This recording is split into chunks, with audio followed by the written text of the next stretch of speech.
आज हम पढ़ेंगे व्यापारिक पशुपालन। व्यापारिक पशुपालन यूरोपियन लोगों ने अर्धशुष्क प्रदेशों में होने वाले परंपरागत पशुपालन को व्यापारिक पशुपालन में परिवर्तित किया। इस प्रदेश में पशुपालन अधिक होता है और कृषि नाममात्र होती है। इसका वितरण अर्धशुष्क प्रदेशों, शीतोष्ण अर्धशुष्क प्रदेशों में किया जाता है, जो कि उत्तरी अमेरिका, दक्षिणी अमेरिका तथा ऑस्ट्रेलिया महाद्वीपों में स्थित है। उत्तरी अमेरिका, इसमें पश्चिमी संयुक्त राज्य अमेरिका तथा कनाडा का प्रेरी प्रदेश तथा उत्तरी मेक्सिको को सम्मिलित किया जाता है। यहाँ यूरोपीय लोगों के आने से पूर्व बैनले भैंसे विचरण करते थे, जिनको यहाँ के मूल निवासी रेड इंडियन मारकर खाते थे। सबसे पहले यहाँ उत्तरी मेक्सिको, दक्षिणी टेक्सास तथा कैलिफोर्निया में गाय, बैल तथा घोड़ों को पालने का कार्य स्पेन वासियों ने किया। अनुकूल वातावरण के कारण पशुओं की संख्या तीव्रता से बढ़ती गई। 19वीं शताब्दी के उत्तरार्ध तक लगभग 50 लाख पशु उत्तरी टेक्सास के चारागाहों में फैल गए। सन 1880 के उपरांत रेल मार्ग का विस्तार मिसिसिपी नदी तक किया। कुछ समय उपरांत ही पश्चिमी रॉकी पर्वत तथा कनाडा के पर्वतीय चारागाहों में पशुपालन कार्य होने लगा। उत्तरी अमेरिका के इन क्षेत्रों में पशु मुख्य रूप से घास पर ही निर्भर रहते हैं। उत्तरी भागों में ग्राम तथा दक्षिणी भागों में बफलो घास पाई जाती है, जबकि उच्च पर्वतीय प्रदेशों में छोटी घास मिलती है। मांस के लिए पशुपालन बृहद मैदान एरिज़ोना तथा पूर्वी ओरेगन के पठारों तथा उच्च पर्वतीय घाटियों में होता है। यहाँ मांस के लिए गायें, भेड़ तथा सूअरों को बड़े पैमाने पर पाला जाता है।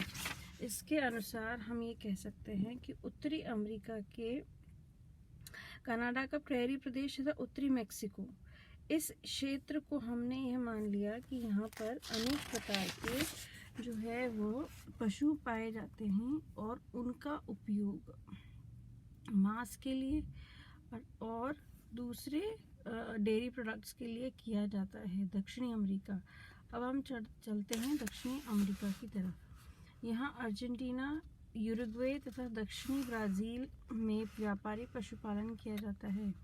पशुपालन क्षेत्रों का सर्वाधिक विस्तार पंपास प्रदेश तथा पैटागोनिया में हुआ है। पंपास प्रदेश में डरहम, हरफोर्ड तथा अंगुस नस्ल के गाय, बैल तथा डोम्स व मेरिनो नस्ल की भेड़ें पाली जाती हैं। गाय, बैल तथा भेड़ मांस के लिए तथा मेरिनो भेड़ें केवल ऊन प्राप्त के लिए पाली जाती हैं।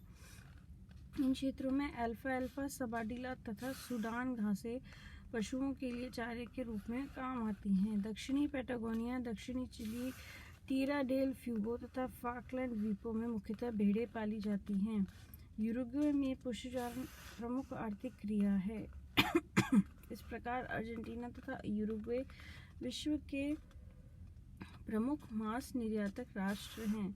हमने देखा कि यहाँ पर अर्जेंटीना, यूरुग्वे तथा दक्षिणी ब्राज़ील में व्यापारिक पशुपालन होता है और मुख्यतः यहाँ पे भेड़ें पाली जाती हैं। बैल, गाय, भैंस पाले जाते हैं और वह किस लिए पाले जाते हैं?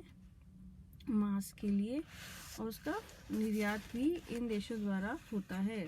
ऑस्ट्रेलिया में व्यापारिक पशुपालन का कुल निर्यात में 60% हिस्सा है। यहाँ विस्तृत से दक्षिणी पूर्वी भाग में भेड़ों के साथ गाय, बैल भी पाले जाते हैं। जल की समस्या यहाँ निरंतर बनी रहती है। पहाड़ी क्षेत्रों में बांध बनाकर जल संग्रह किया जाता है। समुद्री तटों पर भी भेड़ पालन किया जाता है। ऑस्ट्रेलिया में चारागाह बहुत बड़े मिलते हैं। क्वींसलैंड तथा न्यू साउथ वेल्स में ब्रिगोल प्रति फैलने से पशुओं के लिए चरने लायक घास की कमी आ रही है। इसे अब निकाला जा रहा है तथा अच्छी नस्ल के पशुओं को पालने, बीमारी नियंत्रण करके पशुपालन व्यवसाय को विकसित किया जा रहा है। इसके पश्चात हम देखते हैं न्यूजीलैंड। वर्तमान में न्यूजीलैंड भेड़ के मांस तथा मेमने का विश्व में सबसे बड़ा निर्यातक बन गया है। देश से निर्यात की जाने वाली वस्तुओं में 90% भाग पशुओं से प्राप्त वस्तुओं का है। न्यूजीलैंड में ऑकलैंड, टोरेगो, New Plymouth, Wanganui, Napier, Wellington आदि प्रमुख पशुचारण क्षेत्रों के केंद्र है। दक्षिणी अफ्रीका में भी उच्च पठारी भागों में पशुपालन होता है। दक्षिणी पश्चिमी अफ्रीका के शुष्क भागों में कराकुल भेड़ें पालते हैं। इसके अतिरिक्त ब्राज़ील के कंपोज, ग्रीन चाको तथा सेरटाओ, वेनेजुएला के लानोस तथा ऑस्ट्रेलिया के उत्तरी भाग में स्थित सवाना घास क्षेत्रों में ही पशुपालन होता है। इनके घास प्रदेश दक्षिण एवं पूर्वी अफ्रीकी पठार आदि हैं। पशुपालन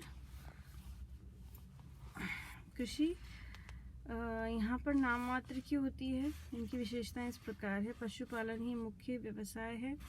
वातावरण के अनुकूल पशु पाले जाते हैं तथा इनमें क्षेत्रीय विशेषता मिलती है।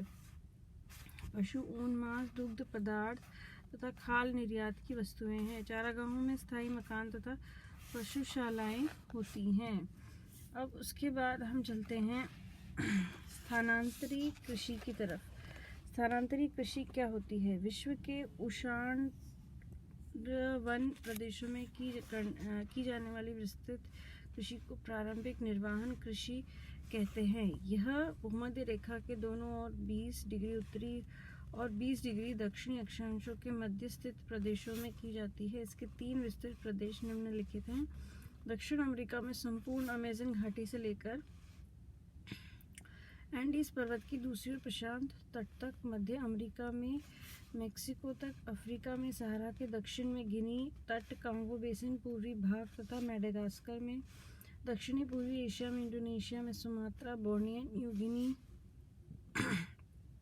फिलीपींस, म्यांमार, थाईलैंड, कंपुचिया के आंतरिक भाग तथा चीन, भारत के उत्तरी पूर्वी भाग।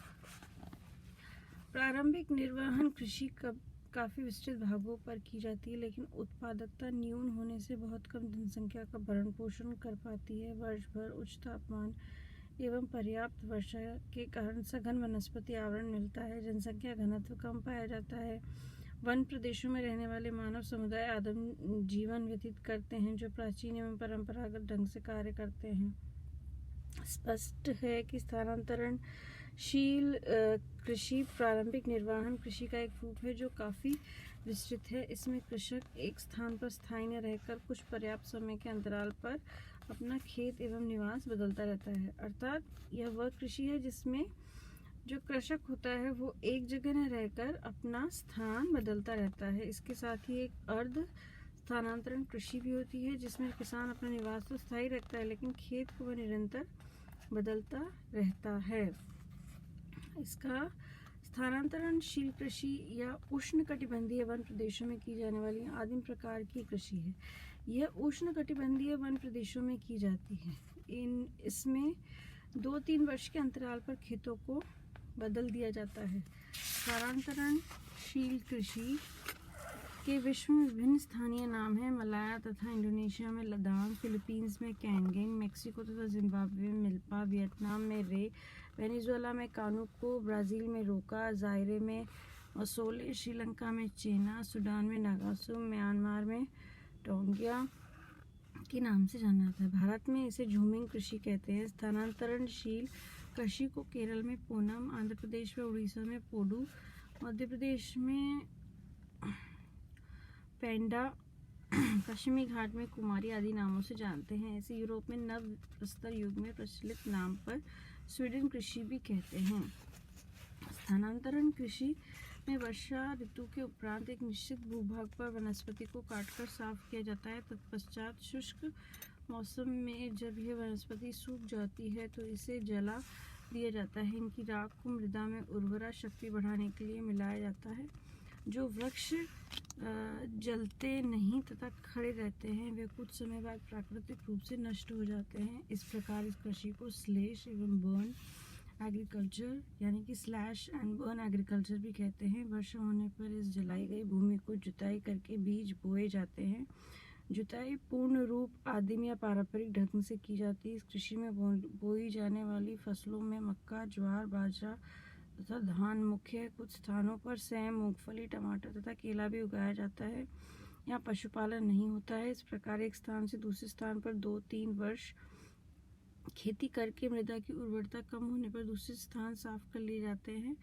उष्णार्द्र होने के कारण तेज वर्षा से ऊपरी मृदा में जलवायु के पोषक तत्व घुलकर नीचे चले जाते हैं, जिससे शीघ्र ही मृदा उर्वरता कम हो जाती है। इस क्रिया को लीचिंग कहते हैं। इस कृषि प्रणाली में प्रकृति पर निर्भरता के कारण कृषि उत्पादन कम मिल पाता है, जिससे कृषि परिवार का भरण पोषण नहीं हो पाता। इसलिए किसान जलाशयों में मछली पकड़ने, पशु पक्षियों का शिकार करके तथा कंदमूल फल फूल एकत्रित करके अपना भरण पोषण करता है। इस कृषि में अनेक समस्याएं मिलती हैं। बार बार स्थान परिवर्तन करके जीवन स्थान का चुनाव करना, अधिक वर्षा के कारण निक्षालन होने से मृदा उर्वरता में ह्रास होना, उष्णार्द्र जलवायु यानी कि वार्म ह्यूमिड के कारण फसलों के साथ अन्य वनस्पतियों का विकास तथा आदिवासी समुदायों की परंपरावादी भावना से नवीन कृषि पद्धतियों को नहीं अपनाना प्रमुख समस्याएं हैं। प्लेग, मलेरिया आदि बीमारियों का प्रकोप बना रहता है। इस कृषि प्रदेश के अंतर्गत पूरे वर्ष उच्च तापमान, तीव्र वर्षा होने के कारण सघन सदाबहार वन पाए जाते हैं। वनों की सघनता के कारण यहाँ कृषि भूमि का अभाव रहता है। विषम जलवायु तथा निर्वहन हेतु फसलों का अभाव होने के कारण यहाँ बहुत कम जनसंख्या निवास करती है। यहाँ रहने वाले लोग रूढ़िवादी एवं परंपरावादी होते हैं, आधुनिकता के प्रभाव से दूर रहते हैं, इसलिए वर्तमान समय तक भी इस क्षेत्र में कोई परिवर्तन नहीं आया है। इसके बाद हम पढ़ेंगे प्रारंभिक स्थायी कृषि। प्रारंभिक स्थायी कृषि